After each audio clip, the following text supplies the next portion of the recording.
안녕하십니까. 경기도 코로나19 긴급대책단 이희영입니다. 11월 18일 수요일 경기도 코로나19 대응 관련 정례 기자회견을 시작하겠습니다. 경기도 확진자 발생 현황입니다. 11월 18일 0시 기준 경기도 확진자 수는 전일 오전 0시 대비 87명 증가한 총 6,137명으로 도내 18개 시군에서 확진자가 발생하였습니다. 신규 확진자의 감염 경로를 보면 포천시 요양시설 관련 17명, 안산시 수영장 관련 5명, 가구업자 모임 관련 8명 등 총 87명이며 이 중 해외 유입 관련은 6명입니다.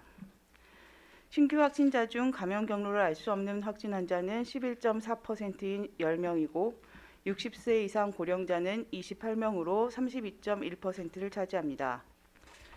11월 11일부터 17일까지 일주일간 코로나19 검사자는 14,674명이며 이 중 357명이 확진 판정을 받아 검사자 대비 확진자 비율은 2.4%이고 일평균 확진자는 51명입니다. 도내 주요 확진 상황에 대해 말씀드리겠습니다. 먼저 포천시 요양시설 확진 관련 상황입니다.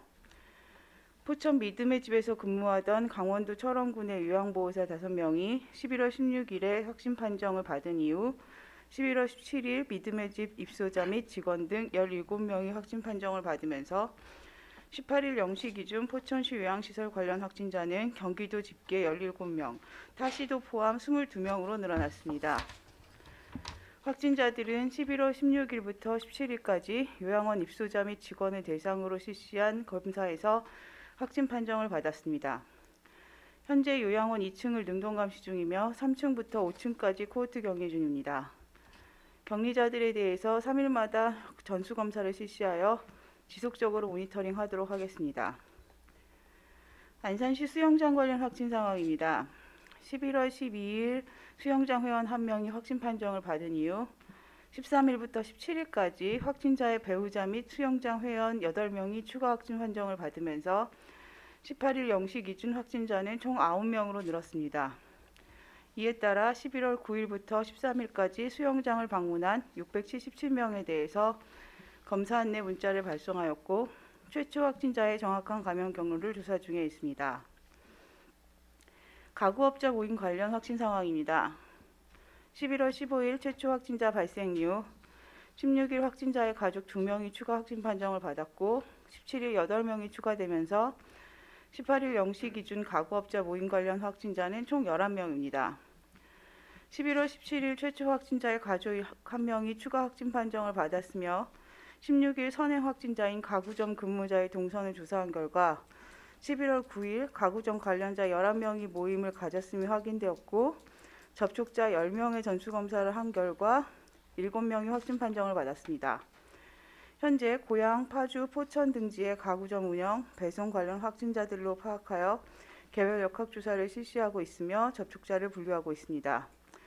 또한 확진자가 방문한 고양시 당구장 29명, 축구단 22명 등에 대해서 검사 안내 및 수동감시 실시 중입니다.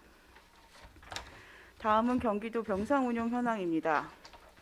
11월 18일 0시 기준 경기도는 총 16개 병원에 674개의 확진자 치료 병상을 확보하고 있으며 현재 사용 중인 병상은 47.9%인 323병상입니다.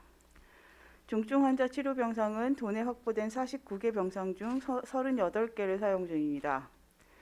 이천시 제3호 생활치료센터와 고양시 제4호 생활치료센터에는 11월 17일 18시 기준 270명이 입소하고 있어 54.5%의 가동률을 보이며 잔여 수용 가능 인원은 225명입니다. 11월 11일부터 11월 17일까지 일주일간 생활치료센터 입소자는 총 206명으로 일평균 29.4명이고 퇴소자는 총 126명으로 일평균 18명입니다. 일평균 입소자가 퇴소자보다 11명 정도 많은 상황입니다. 최근 수도권에서의 코로나19 감염 확산세가 증가되고 있는 매우 심각한 상황입니다. 정부는 수도권 지역의 사회적 거리 두기를 11월 19일부터 1.5단계로 격상하기로 결정했습니다. 1.5단계 사회적 거리 두기 지침에 따라 실내와 실외를 막론하고 외출 시 마스크를 착용하여 주시고 직장 근무, 종교 활동 간에도 개인 방역 수칙을 반드시 준수하여 주실 것을 당부드립니다. 특히 연말이 가까워지면서 성탄절, 송년회 등 행사나 모임을 계획하는 경우가 많을 것으로 예상됩니다. 그러나 도민 여러분께서는 이번 사회적 거리두기 격상이 대유행의 기로에서 이루어진 점을 감안하여 연말연시 모임을 가급적 자제하여 주시기 바랍니다. 식당 등과 같은 다중이용시설은 겨울철 난방으로 인하여 수시로 환기시키기가 어려우며 마스크를 착용했더라도 2m 이상 거리두기가 어렵기 때문에 코로나19 감염에 취약한 환경이 조성되기 쉽습니다. 서로가 서로를 지킨다는 마음으로 코로나 일상에 임해 주시길 다시 한번 당부드립니다. 감사합니다. 예, 이어 질의응답 시간을 갖겠습니다. 중앙일보 최모랑 기자님께서 첫 질의 주셨는데요. 현재 발생한 집단 감염군의 감염 경로가 모두 확인됐나요? 일각에선 사회적 거리두기 2단계로 격상해야 하는 것 아니냐는 의견이 있는데 이에 대해서 어떻게 생각하시는지에 대한 질의입니다. 예, 그 집단 감염의 감염 경로라고 하시면 처음 발생한 인덱스 환자, 소위 이제 지표 환자가 어디서 감염됐느냐인데 대부분의 그 집단 감염에서 첫 번째 환자의 감염 경로, 그 사람이 어디서 감염됐는지는 모두 안 밝혀지는 것이 대부분입니다.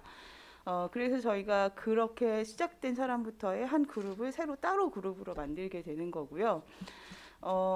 그 감염 경로라기보다는 어떤 좀 그 위험한 상황이 있었는지를 좀 예측할 수는 있을 것 같습니다. 예를 들어서 그 요양보호사분들 같은 경우로 시작한 이제 포천 요양원 같은 경우는 그 강원도에서의 여러 유행하고 연결이 돼 있을 가능성이 있다고 생각을 하고 있습니다. 그리고 사회적 거리두기 2단계 격상 같은 부분은 현재 지금 11월 1일부터 변경된 거리두기 단계에 따라서 이제 1단계에서 1.5단계를 처음으로 변동이 됐는데 그 부분에서 이미 이제 일부 지자체에서는 자체적으로 단계를 격상한 상황입니다. 경기도에서도 그 상황을 지금 계속 지켜보고 있고 경기도에서 그 격상이 필요하다고 판단이 되면 따로 그러니까 중앙정부와 협력을 하면서도 조금 다른 단계로 진행을 할 수 있을 거라고 생각하고 있습니다. 일단은 검토 단계라고 말씀드리겠습니다. 예, 다음 TV조선 구재영 기자님의 질의입니다. 안산 수영장 확진 관련된 질의인데요. 방문 일자가 다른 수영장 이용자 확진자도 나오고 있는데 수영장 시설이 감염에 어떤 영향을 미치는지 혹 확산되기 쉬운 시설은 아닌지에 대한 질의를 주셨습니다. 저희가 수영장에서 확진자가 수영장을 이용한 게 이번이 처음은 아닙니다. 사실 수영장을 이용한 경우는 상당히 많이 있었는데 그동안 이렇게 많이 확진자가 연결돼서 나온 경우는 저희 경기도에서는 좀 처음이었습니다. 수영장이라고 하지만 수영장 그 풀 말고도 실제로 이제 그 샤워를 하는 샤워실이 있을 수 있고 또 뭐 그 탈의실이 있을 수 있고 여러 군데가 있기 때문에 아마도 그 저희가 지금까지의 코로나19가 물을 통해서 감염된다는 거는 거의 이렇게 밝혀지지 않은 사실이기 때문에 물로서 뭔가 전파가 됐다기보다는 수영장을 이용한 다른 여러 상황에서 좀 더 전파가 이루어지는 상황이 되지 않았나라고 생각을 하고 있습니다. 최근에 사우나나 목욕탕에서의 유행이 좀 많이 보이는데요. 그 부분은 계속 있어 왔고 이 사우나나 목욕탕과 환경이 비슷한 상황이 수영장 시설에서도 같이 그러니까 비슷하게 유사하게 발생을 하지 않았나라고 추측을 하고 있습니다.